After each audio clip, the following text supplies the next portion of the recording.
ప్రగతికి పంచసూత్రాలు. శుభోదయం. ఈ 5 సూత్రాలు ఏంటి? అవి ప్రగతి వైపు మనం తీసుకెళ్తాయా? చూద్దాం. మొదటిది పరిశోధన.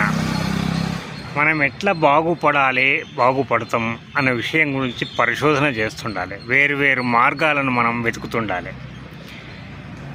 చట్టబద్ధమైన మంచి మార్గాలను మాత్రమే వెతుకుతున్న మార్గాలు దొరికినప్పుడు వాటిని పరిశీలించాలి. అది రెండవది. మన పరిశీలన చాలా ముఖ్యం. ఎన్నో మార్గాలు కనబడతాయి. ఏ మార్గం వలన ఏ ఫలితం వస్తుంది, మనకేమన్నా ముప్పు ఉన్నదా అన్న పరిశీలన చేయాలి. తర్వాత దాన్ని ఎన్నుకోవాలి. మూడవది ప్రణాళిక. మరి అది ఎన్నుకున్న తర్వాత దానికి ఒక ప్లాన్ ఉండాలి, ఒక ప్రణాళిక ఉండాలి. ప్రణాళిక లేకపోతే అది మొదలు కాదు, మొదలైన పూర్తి కాదు. ఎందుకంటే a project without planning to do without plan is planning to fail అంటారు ఇంగ్లీష్లో.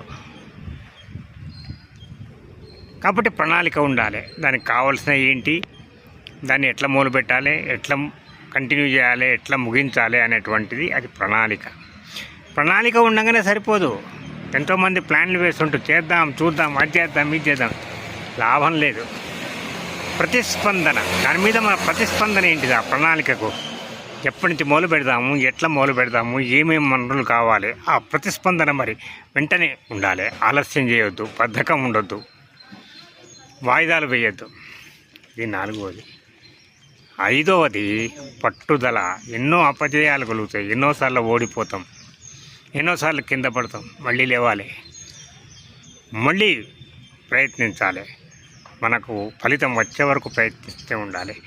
ఈ 5 సూత్రాలను మనం పాటిస్తే తప్పకుండా మనకు ఏ రంగంలోనైనా, అది విద్యా రంగమైనా, ఆరోగ్య రంగమైనా, ఆర్థిక రంగమైనా, ఆధ్యాత్మిక రంగమైనా, దేనిలోనైనా మనకు ప్రగతి దొరుకుతుందని నా విశ్వాసం. నేను నమ్ముతాను, నిరంతరం ప్రయత్నం చేస్తుంటాను. శుభమస్తు. ఉంటాను.